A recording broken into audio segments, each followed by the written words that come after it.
In this video you will learn how to read a GATS services schedule using the USA schedule as an example. A GATS schedule has two parts.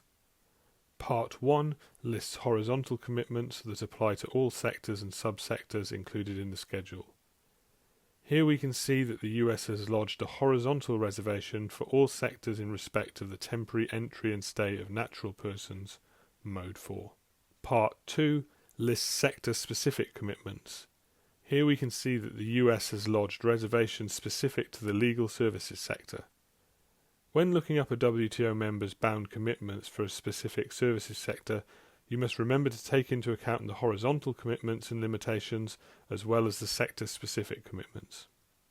A GATS services schedule has 4 columns. Column 1 lists the sector or subsector covered by a WTO member's GATS commitments. Remember, GATS adopts a positive list approach, meaning that if the service sector or subsector is not explicitly listed, then it is not covered by a member's GATS commitments. Here we can see the US has made commitments in the accounting, auditing and bookkeeping services and taxation services sectors. Column 2 then lists any limitations on market access for a given sector or subsector. Within column 2, the limitations are listed by mode of supply. Mode 1, cross-border supply.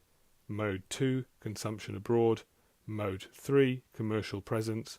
Mode 4, presence of natural person. For accounting, auditing and bookkeeping services, the US has listed no limitations for modes 1 and 2. None.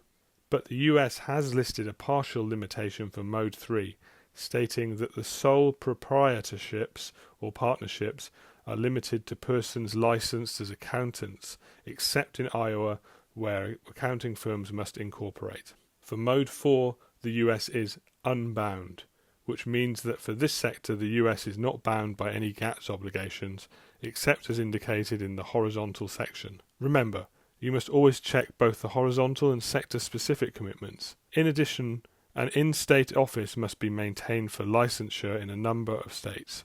Column 3 does the same for limitations on national treatment. Countries may choose to bind additional, i.e. positive, commitments in the final column.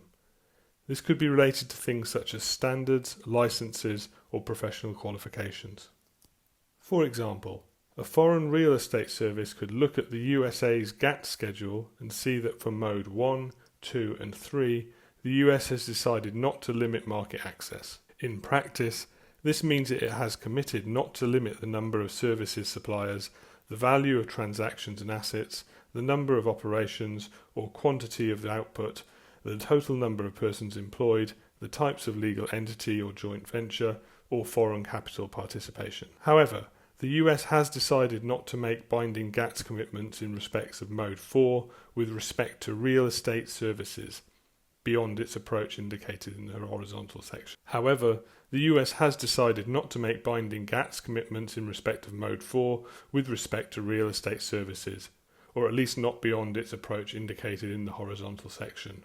Additionally, you are required to have US citizenship to be licensed as a real estate broker in Mississippi and New York.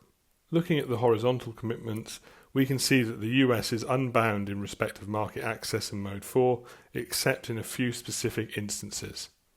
In respect of intra-corporate transferees, entry for managers, executives and specialists named in this section is limited to a 3-year period that may be extended for up to 2 additional years for a total term not to exceed 5 years.